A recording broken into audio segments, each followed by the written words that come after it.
Hola, buen día chicos. Hoy les voy a hablar el tema que sigue, que sería potencia. Ustedes ya lo han visto en cuarto seguramente cuando vieron Electrotecnia 2. Vamos a refrescar porque necesitamos ver lo que es corrección del factor de potencia. Bien, entonces para unificar criterios vamos a dar el tema completo. Primero que nada, nosotros sabemos que en corriente continua solo teníamos la potencia en watts, bien, una sola potencia que era igual a V por I. En alterna vamos a tener tres tipos de potencia, bien, y una analogía que les puede llegar a servir como ayuda a memoria, por ejemplo, un vaso no vamos a hacer apología de las bebidas alcohólicas, entonces vamos a decir de una bebida espumosa, puede ser una gaseosa batida, en la cual, si ustedes se fijan, la parte útil sería el líquido, la parte no útil sería la espuma que se realiza, que uno se lo trata de sacar. Bien, pero en total todo el elemento me está llenando el vaso en este caso. Entonces, le vamos a llamar potencia reactiva a esta parte que no nos sirve, que es la espuma. A la bebida en sí le vamos a llamar potencia activa y a la suma de las dos potencia aparente. Bien, bueno. Bien, vamos a empezar hablando por potencia activa. La potencia activa se refiere a la potencia que se convierte en energía útil, ¿bien? Ya sea en energía mecánica, en energía calórica, ¿bien? Es la potencia en sí que disipa una resistencia eléctrica. Bien, ustedes saben que en corriente continua la única potencia que había era V por I, la potencia activa en este caso. A diferencia que en corriente alterna tenemos un desfasaje, como sabemos hay capacidades, hay inductancias, y eso nos producen, como ya habíamos hablado, desfasajes entre la tensión y la corriente. Bien, esos desfasajes yo los veo acá, o sea, están representados por el coseno de phi. Phi me representa el desfasaje que yo tengo entre la tensión y la corriente. Bien, se mide en vatios, como ya dije, y es lo que vamos a decir la potencia útil. Ya vamos a ver en diapositivas adelante qué pasa en cada caso con esta potencia. Pero bueno, su expresión general es esta y se representa en vatios, que es lo que nos interesa en este momento. Luego pasamos a la potencia reactiva. Bien.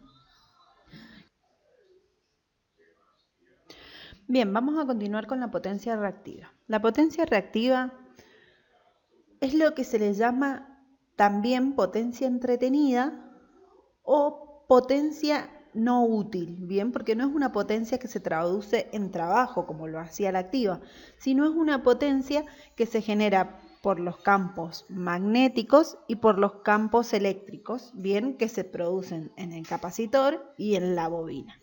¿Se entiende? No es una potencia en sí, es más, si leemos bibliografía, muchos hasta ponen en duda llamarlo potencia, sino que dicen que, bueno, por todo el análisis y por la unidad que queda, es potencia, pero que no sería una potencia en sí. Vieron más o menos como el concepto de la reactancia, que decimos que la bobina es una resistencia, pero en verdad no es una resistencia. Pero bueno, cuando lo analizamos, tiene todas las características de resistencia, pero no vendría a ser una resistencia en sí. Bien, se opone al paso de la corriente y por eso le damos eso y le damos ese carácter de resistivo, por decirlo de alguna manera, y a la vez, cuando despejamos matemáticamente, nos fijamos que nos da en ohm. ¿Se acuerdan que hicimos todo ese despeje? Que de última después veo si puedo hacer otro videito con respecto a eso para recordarlo, pero vieron que hacíamos un despeje matemático y veíamos que tanto XL como XC también nos quedaba en ohm, entonces obviamente era de carácter resistivo. Bueno, lo mismo pasa con la potencia activa y la potencia reactiva. Mientras más lees, en verdad se torna a veces hasta un poquito más confuso, pero bueno, para dejar un concepto claro, vamos a decir que es una potencia que no se usa, bien, que es una potencia que va y viene del generador a la carga, bien, porque es como que la entrega y después la vuelve a tener. Ya lo vamos a analizar en el circuito capacitivo e inductivo determinadamente. Y por otro lado, esta potencia, ¿cómo es que se llama? No tiene la misma unidad, se miden volamperes reactivos. ¿Qué otra cosa podemos decir de esta potencia? En este caso se trabaja, su fórmula sería por seno, lo vamos a poner con mayúscula acá porque para que no se vea de esta manera. Entonces dice, suele llamarse potencia entretenida, como les dije, porque va de la carga del generador, se da simplemente en los elementos inductivos y capacitivos. La resistencia no tiene potencia reactiva en este caso.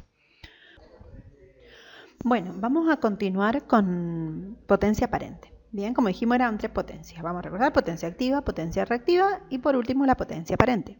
¿Qué es la potencia aparente? La potencia aparente es la suma, se podría decir vectorial en este caso como está representado, de la potencia activa y la potencia reactiva. Y es más, acá vamos a ver lo que sería el triángulo de impedancias. Así como teníamos triángulo de el triángulo de potencias. Así como teníamos triángulo de admitancias, también tenemos triángulos de potencia. Bien, una potencia activa, que sería la real, que sería la que me produce la resistencia, y fíjense que se encuentra tal cual como la dibujamos en la resistencia, y una potencia reactiva. En este caso sería una reactiva inductiva, porque va hacia arriba. Si fuera reactiva capacitiva, debería ir hacia abajo esa flecha.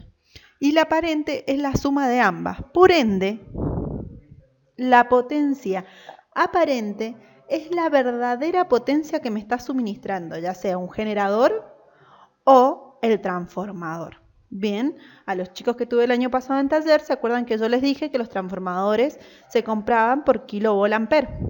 O sea que los transformadores nosotros directamente los podemos comprar con el secundario dado en la real potencia que me va a entregar. A diferencia de la carga mayormente está dada por la potencia activa. Por ejemplo, no sé, una pava eléctrica me dice que mide 1200 vatios. Bien, o un motor, un cuarto HP, medio HP, no me lo da como con la potencia reactiva. Entonces, vuelvo a repetir, tengo potencia activa, potencia activa útil, la carga me la dan en potencia activa, potencia reactiva, una potencia entretenida, una potencia que no es útil, pero que existe y está, y demanda corriente. Bien, entonces la potencia aparente es la suma de las dos. Si se fijan, mientras más grande sea la reactiva, más alta va a ser la aparente, ¿bien? Como, o sea, si la reactiva la hago más chiquita, estuviera por acá, a ver, por ejemplo, vamos a usar este programa. Por ejemplo, yo tengo una reactiva, una potencia activa y una reactiva que es así de chiquita. Bien, yo voy a tener una aparente que es así. Ahora, si mi reactiva fuera el doble, la aparente también va a ser el doble. Bien, y como dice, bien, a ver, y como dice, la potencia aparente se denomina con la letra S y es igual a B por I. Es igual a B por I. Es B por I, ¿qué significa? La tensión, por ejemplo, si yo estoy en una línea monofásica, siempre va a ser 220. No importa que esté acá o esté acá. Entonces, ¿quién es la que me va a cambiar? La corriente. ¿Se entiende? Entonces, por ejemplo, vamos a decir que esta va a ser Q1 y esta va a ser Q2. ¿Bien? O sea, esta Q1, a ver, una flechita. Ah, mira, puedo poner flechitas. Bien, esa va a ser Q1 y esta va a ser Q2. Bien, ¿qué pasa? Si yo tengo un taladro, por ejemplo, que tiene Q1 y tengo otro taladro que tiene Q2, ¿quién me va a consumir más energía? Fíjense que yo los compré y los dos son de, no sé, por ejemplo, los dos miden 2000 vatios. Bien, ¿cuál es la diferencia? Y la Q que me consume cada uno. Fíjense que si yo tengo un transformadorcito, en una soldadora, por ejemplo, de más de 2000 vatios, y acá no dice 2000, dice 200. Nada que ver. Bueno. Que tienen un transformador en la soldadora. Bien, si igual el transformadorcito que tenés. Bien. Vos lo compraste para esos 2000 vatios y le compraste y te puede brindar la corriente esta. Bien. Pero tu transformador o tu máquina soldadora tiene Q2. ¿Qué pasa con la corriente? Y es casi un tercio más, fíjense. Midan esto con respecto a esto. ¿Cuál va a ser el problema? Y el problema va a ser grande. ¿Y dónde se va a dar? Y bueno, se va a dar, fíjense, cuando yo me fije el cable. Yo me fijo el cable, y como bien lo hemos visto ya en el taller, cada sección por cada sección de cable puede circular una cantidad de amperios máximo. Bien, entonces si vos compraste el transformador o la máquina vino para una potencia determinada y como máximo puede recibir 15 y vos le estás sacando 20, ¿qué va a pasar con el cable? Se te va a recalentar. Bien, entonces, ya vamos a ver bien que ahí viene lo de la importancia del coseno phi y todo lo demás. Pero como potencia aparente, yo lo que les quería mostrar es que podemos tener la misma potencia activa, como lo hemos visto acá, pero la reactiva hace que esa potencia aparente cambie y sea mayor. Bien, bueno, ahora vamos a pasar a analizar circuito por circuito qué pasa. Bien, vamos a empezar con el circuito resistivo. Un circuito resistivo común, por ejemplo, un generador con una bombilla, bien, con una lámpara, que es un circuito resistivo puro, las lámparas de antes, y como ya lo habíamos visto, analizando su tensión y corriente en función del tiempo, son dos ondas senoidales en la misma fase. Bien, cuando yo tengo que sacar potencia, como ya dije, como es resistivo, la única potencia que voy a tener va a ser la potencia activa. ¿Cómo puedo ver eso? Y bueno, miren, V por I es S. Q es igual a V por I por coseno de phi. Por coseno de phi. Bien, y abajo puedo decir que tengo que P, perdón, no es por coseno eso, esta es Q, esta es P, perdón. Y Q es igual, pero en vez de por coseno, por seno. Bueno, no me deja modificarlo.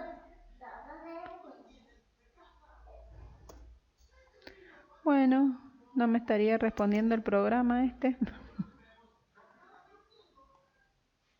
Creí que iba a ser más sencillo, pero me parece que si usaba el Paint era más fácil.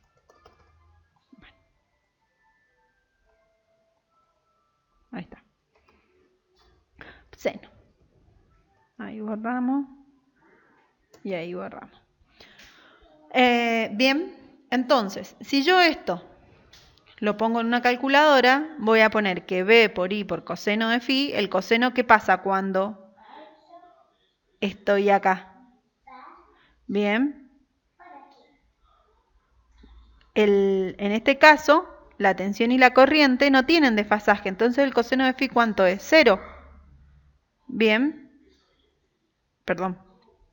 El seno de phi, ¿cuánto es? 0, porque no tiene desfasaje. Y el seno de phi, el seno de 0 es 0, por ende la Q es 0. O sea que no tengo potencia reactiva en este caso. ¿Por qué? Porque no tengo desfasaje entre la tensión y la corriente.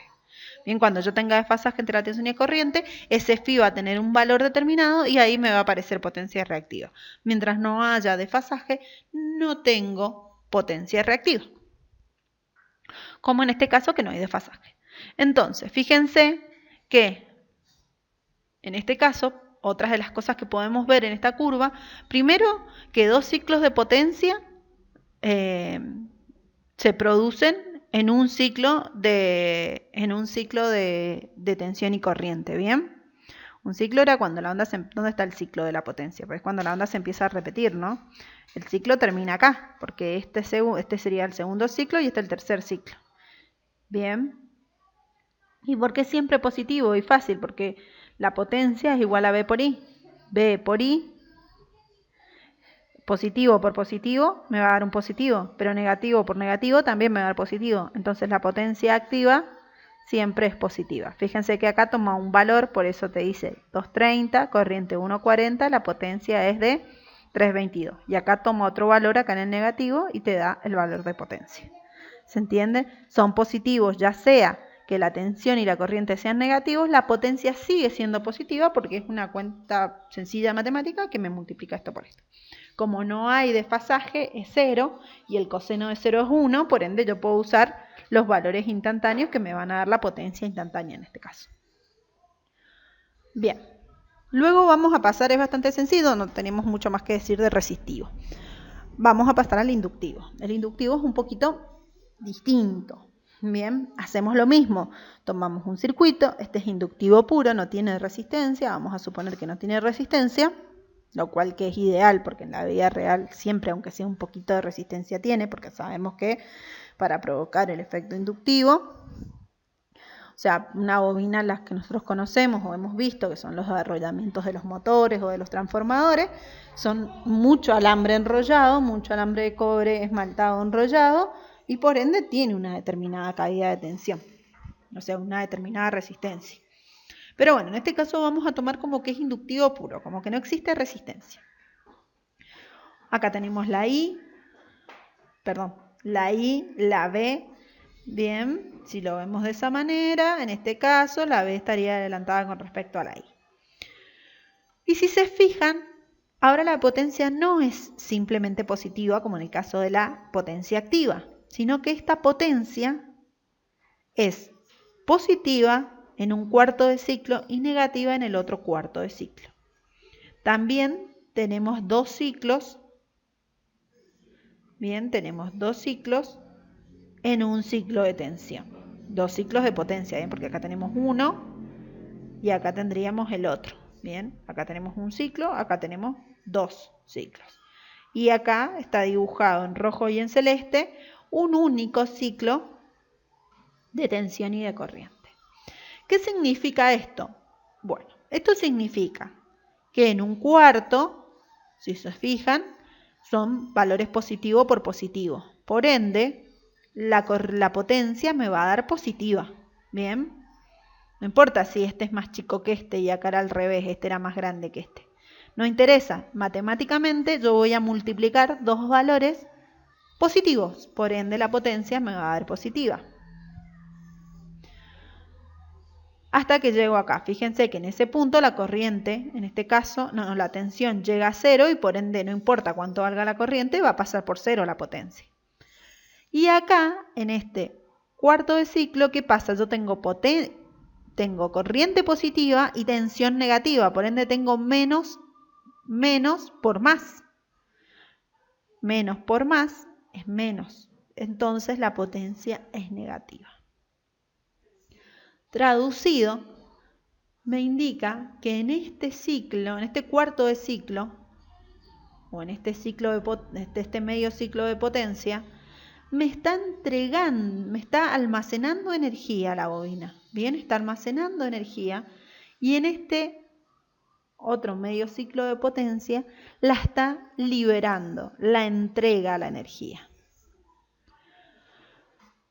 ¿Qué significa esto? Que se la está dando al generador. ¿Y qué pasa cuando se la da al generador? Cuando un generador y un motor son casi la misma máquina. Cuando yo le entrego se comporta como un motor, primero. Lo cual crearía un conflicto si fuera un generador. Por otro lado, en los cables, en este cuarto de ciclo, está circulando la corriente que yo uso para la potencia activa y la corriente de esta potencia reactiva. Bien. Entonces, suponiendo que sea real. En el caso ideal como acá, lo único que está haciendo es que yo acá estoy entregando energía. Y acá vuelve a pasar lo mismo. Si yo hago un promedio de esto, fíjense que la potencia que consumo, la potencia reactiva que consume en todo el ciclo de tensión corriente es igual a 0. Bien, entonces por eso es difícil de decir porque no la almacena la potencia. No es una potencia que consuma en sí la inductancia, sino que la tiene entretenida. La toma y la entrega, la toma y la entrega. Bien, eso es lo que hace la bobina. Matemáticamente van a ver que también tiene toda una explicación matemática para llegar a esta onda, la cual no la vamos a trabajar porque es una matemática que ustedes quizás todavía no la manejen del todo, y lo que a mí me interesa es que tengan el concepto de lo que está pasando. Bueno, ahora continuamos con el circuito con un capacitor. El circuito con un capacitor, uy, miren, acá está mal escrito. Realizar, ahí está. El circuito con un capacitor, hacemos el mismo análisis y pasa lo mismo, con la diferencia que fíjense que acá la energía se almacena primero y se libera en el otro cuarto de ciclo. Bien, almaceno energía, libero energía. Es la misma energía de los campos que se generan, ojo, porque el capacitor, uy, acá está mal. Este no es el dibujito de acá.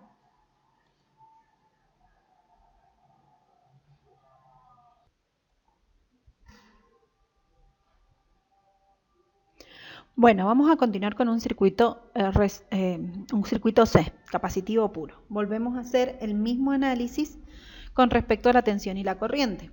Bien, acá tenemos un circuito capacitivo puro que está alimentado por una tensión alterna, obviamente, y la corriente circula. ¿Qué pasa en el capacitor? El capacitor almacena energía. Bien, en ese T0. Pero acá libera energía. En la primera instancia, analizando esto matemáticamente y sin tener en cuenta, ya vamos a ver un concepto que se llama transitorio y permanente, bien, régimen transitorio y régimen permanente, ya vamos a hablar de eso un poquito más adelante, pero pasando el transitorio nos queda un régimen permanente. A ver, se los explico ahora, si no, porque después, para que no se confundan, ¿no? Vamos a volver con esto. Por ejemplo, si yo y tengo, bueno, ahora me hace un círculo, bueno, tengo eso, yo la tensión, cuando digo que la tensión es continua, por ejemplo acá digo que hay 12 volts, ¿cierto?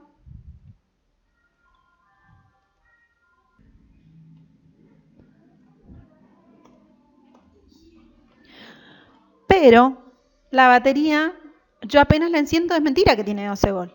Si yo esto lo pudiera hacer, agrandarlo, yo voy a ir de 0, bien, yo voy a ir de 0 hasta 12, en un tiempo que está en microsegundos. Es lo mismo que cuando hablábamos de protecciones, y en un microsegundo no es que te corta automáticamente la corriente cuando vos bajás la térmica. Hay un tiempo en el que se produce todo lo que se produce y se abren los contactos.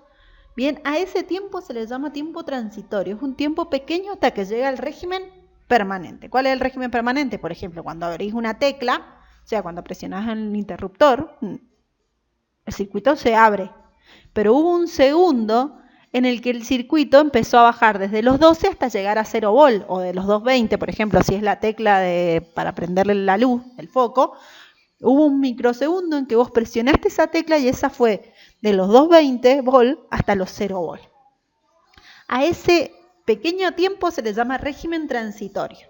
Y lo tienen, ese régimen transitorio lo tienen todos los componentes que se comportan de determinada manera. Nosotros en este caso estamos viendo regímenes permanentes. Bien, una vez que ya está establecido que el capacitor ya estaba cargado de manera inicial, ya no un cortocircuito como en su primer punto, vemos que el capacitor me entrega el campo eléctrico que había almacenado, luego se vuelve a cargar. ¿Por qué? Porque fíjense, la corriente empieza a disminuir, entonces empieza a almacenar energía nuevamente.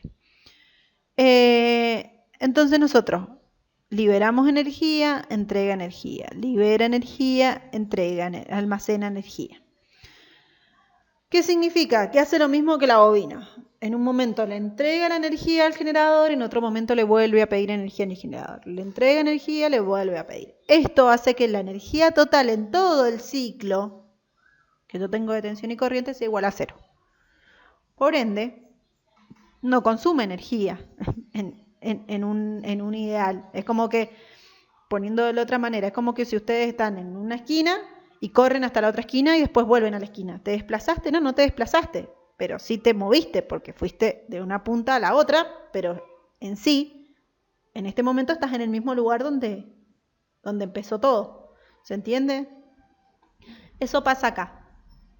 Él no tenía energía, después se llena energía, entrega energía, almacena energía, libera energía, almacena energía y termina estando en el mismo lugar donde termina. O sea, si nosotros hacemos una suma de estas áreas, vamos a ver que la potencia total reactiva, la energía total, o sea, saben que la energía es la potencia que consume en el tiempo, es igual a 0. Me pasa un efecto muy similar a RL. Al circuito L. Bien, ahora vamos a pasar al siguiente circuito, el circuito RLC. El circuito RLC saben que no existe del todo, porque yo esto lo puedo disminuir. Bien, cuando saco XL y XC, esto me queda ya sea inductivo o capacitivo. En este caso vamos a hacer que me quede inductivo, por ejemplo. Bien, yo resumí y el capacitor tenía una reactancia más grande que el capacitor.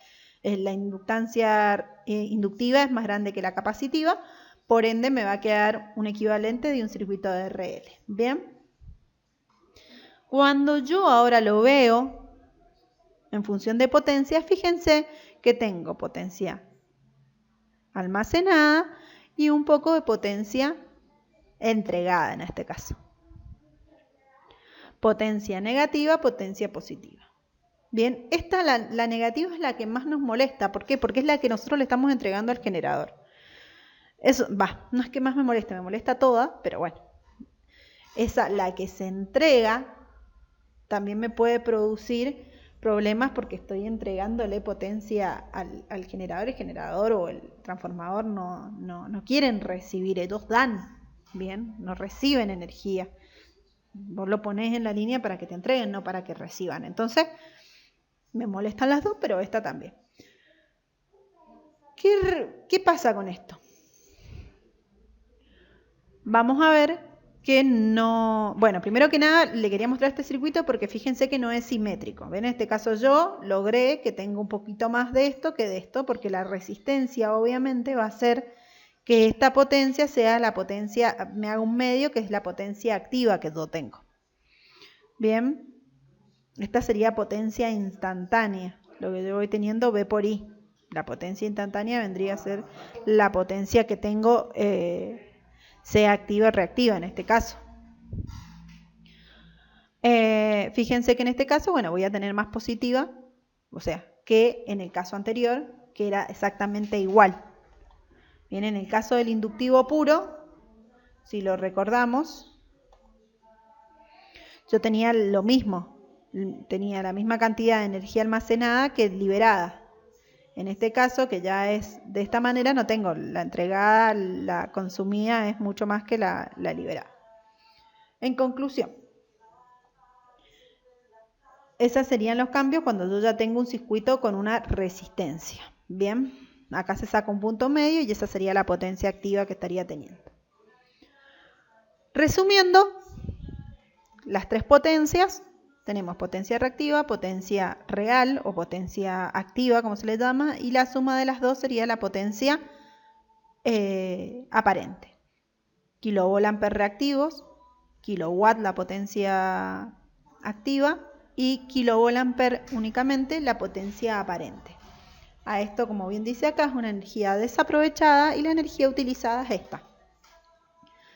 Si nos fijamos en esto, vamos a hacer, la voy a agrandar para que se pueda ver mejor, porque quiero que veamos esto. Fíjense que cuando yo tengo una bobina, la energía almacenada es lo primero que pasa.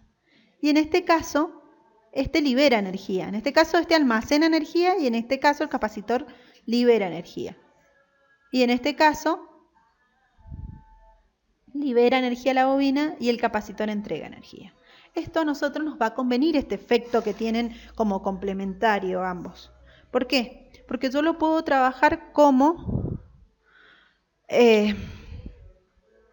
dos baldes, que uno llena al otro continuamente. Entonces yo puedo ir de acá a acá, la corriente puede ir de acá a acá y de acá a acá, bien, de este a este y de este a este, sin necesidad de pasar por el generador, si estos se conectan de la manera adecuada. ¿Cuál sería la manera adecuada? Voy a pasarme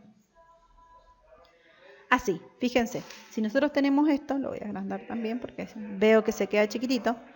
Nosotros, el efecto capacitivo, y esto es un motor, o sea que tiene bobinas, este va a ir de acá y este de acá va a mandar energía acá, sin necesidad de llegar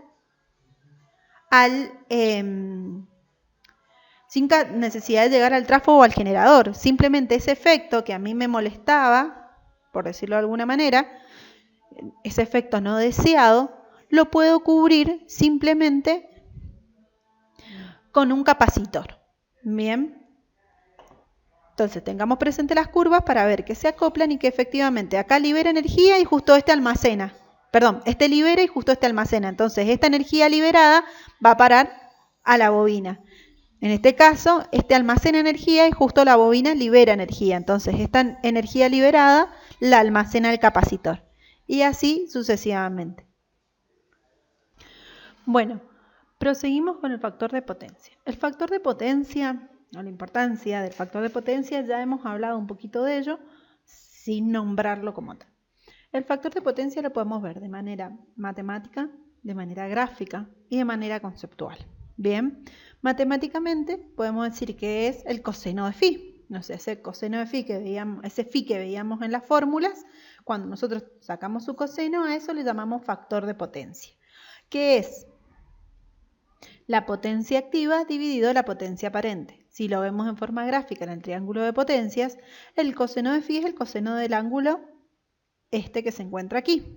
Bien, el de desfasaje entre la potencia aparente y la potencia activa. Si lo vemos en forma física, el coseno de phi es un factor de calidad, por decirlo de alguna manera.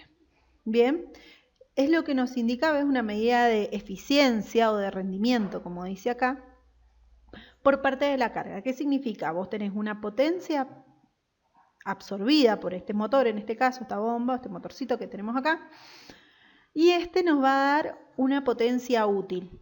Bien, o sea, le vamos a sacar una potencia que se va a transformar en trabajo y va a absorber otra potencia. La división entre estos, obviamente, que también está acá matemáticamente hablando, es el factor de potencia. Bien, ese factor de potencia que es el coseno de phi. ¿Qué pasa? Como bien yo les había comentado en este dibujito que habíamos visto acá, nosotros lo que queremos es que esto sea lo menos posible, o sea que esto sea cero. Y cuando esto valga cero, bien, cuando phi valga cero, nuestro coseno va a valer 1. O sea que, a ver, pasando en limpio. Esta es la gráfica de un coseno. ¿Cuándo vale 1? Cuando tengo 0 grados. Esto está en función de los ángulos. Fíjense que acá está en 0, acá está en el máximo es pi. 0 en un cuarto vale, en 90 grados vale 0. Bien, pero a mí me interesa que sea el ángulo que esté acá, o sea que el coseno valga 1. ¿Por qué me interesa eso? Porque para que el coseno valga 1, el ángulo de desfasaje tiene que ser 0. ¿Qué significa? Que S tiene que ser igual a P. Lo cual, B por I tiene que ser igual a B por I por coseno de phi. ¿Por qué? Porque si esto vale 1, obviamente, y mientras más cerca de 1 esté, más parecido va a ser P a S. Ahora, mientras el phi sea mayor y esté más cerca de 0, o sea que me dé 0,5, 0,3 el coseno de phi, esto va a aumentar y obviamente el valor de S va a ser más significativo con respecto al valor de P, lo cual voy a estar consumiendo más energía inútil, bien, más energía reactiva, la cual, primero, no tengo los cables calculados para eso, estoy consumiendo una corriente que EDEMSA no me está cobrando y es una corriente que está volviendo a los trafos o a los generadores, lo cual puede afectarme el funcionamiento de la máquina. O sea que yo le puedo romper un equipo a ellos, por ende está multado directamente que yo tenga un coseno de phi que sea muy pequeño. Bien, mayormente es de 0,8 hacia arriba el coseno de phi, que me está permitido por norma. Bien, aquellas industrias que, como sabemos, la mayoría tenés cinta transportadora, tenés bombas, todos son motores eléctricos. Esas industrias que están puestas de esa manera, tenemos un medidor precisamente de corriente de potencia reactiva. Entonces, EDEMSA te controla la potencia reactiva. Cuando sabe que es una industria, o sea, en tu casa no tenés un medidor de potencia reactiva, pero sí quizá en una empresa como una envasadora o algo así, tiene su medición de corriente de potencia reactiva. ¿Por qué? Porque si se pasa de eso, si se pasa el Q de lo establecido, o sea, el coseno de phi es mucho más bajo de lo que se establece, se te cobra una multa. Bien, porque puede afectar la línea, puede afectar los cables. Entonces se cobra una multa. Bien, pasando a la siguiente diapositiva vemos la importancia, que es un poquito ya lo que les estaba comentando, y acá me escribe algunos de los problemas que tengo con el coseno phi bajo. Por ejemplo, vuelvo a repetir, calentamiento de conductores, porque como les dije, les había comentado mucho más temprano y vuelvo a repetir para que quede claro. Vos tenés, bueno, acá está. Vos tenés un B por I acá y un B por I acá. Bien, o sea, una potencia B por I, una S. La B no cambia porque EDEMSA no, siempre te da 220. O si es un trifásico siempre te va a dar 380. Entonces la tensión no cambia, la que te va a cambiar y aumentar va a ser la corriente. Entonces, ¿vos qué estás haciendo? Y estás sometiendo a los cables, que como bien dijimos también, vuelvo a repetir porque acá viene viene precisamente el tema. Los cables, nosotros tenemos determinada sección, me puede hacer circular una determinada cantidad de corriente. Bien, si esa corriente se duplica o es un tercio más grande, porque obviamente nadie te pone cables, si la máquina va a usar 10 amperes, no te voy a poner un cable de 4 porque voy a suponer que la potencia reactiva es más. No, vamos a estar en un número finito. Si de 10 te va a poner un cable de 1,5. Bien, a no ser que necesite un cable muy robusto. Pero tenemos que tener presente eso. Entonces, si nosotros nos vamos de corriente, vamos a estar sobreexigiendo al cable determinado. Aparte del cable mismo que se pone en la instalación, quizá la máquina, saben que la máquina tiene un bajo rendimiento y tiene un cable para ese bajo rendimiento, pero vos en la línea o el cableado que hiciste en tu instalación era un cableado para la potencia, con una potencia reactiva baja. Mayormente se hace para eso porque obviamente el que está comprándote o el que está haciendo la instalación no quiere que los multe EMSA, entonces él toma por ejemplo, coseno de phi igual a 0,8. No te toma el coseno de phi porque la máquina es mala. Ya vamos a ver cómo se soluciona eso cuando pasa, porque obviamente a veces tenemos un montón de motores colgados y no hay otra que se nos pasa la potencia reactiva y hay que corregirlo, que ese es el paso siguiente. Bueno, entonces, volvemos a enumerar. ¿Qué pasa cuando tenemos un bajo coseno de phi? Tenemos un calentamiento de conductores, disparo sin motivo de componentes de protección, porque obviamente demanda más corriente y, por ejemplo, una térmica ve la corriente que está circulando. No sabe si la vas a querer para potencia activa o para potencia reactiva, no discrimina. Entonces después estar saltando la protección y vos decís, pero si está andando bien el motor, y bueno, está saltando precisamente porque tenés una reactiva muy alta. Sobrecargan las líneas de distribución, o sea que le está sobrecargando la línea de distribución porque quizás vos pediste que te hicieran una instalación para determinada potencia y te estás pasando de potencia porque vos no estás. Capaz que vos tenés, vuelvo a repetir, para que nos quede bien el concepto, vos estás pidiendo para esta potencia, pero en verdad le estás sacando esta potencia. Entonces también no solo tu instalación, sino a veces también la línea que te está dando que te está dando el servicio, por ejemplo, EDEMSA o, no sé, la cooperativa de Godoy Cruz, depende de dónde estés, es el que te va a estar proporcionando tu distribución. Aumento en la caída, calentamiento y reducción en los motorizados, incremento del mantenimiento por deterioros, obviamente, porque quizá te sigan dando todo, pero está trabajando forzado. Y cuando trabajas forzado se te empieza a deteriorar, lo estás trabajando más del límite. Y obviamente incrementos en las facturas del servicio eléctrico, porque puedes recibir multas.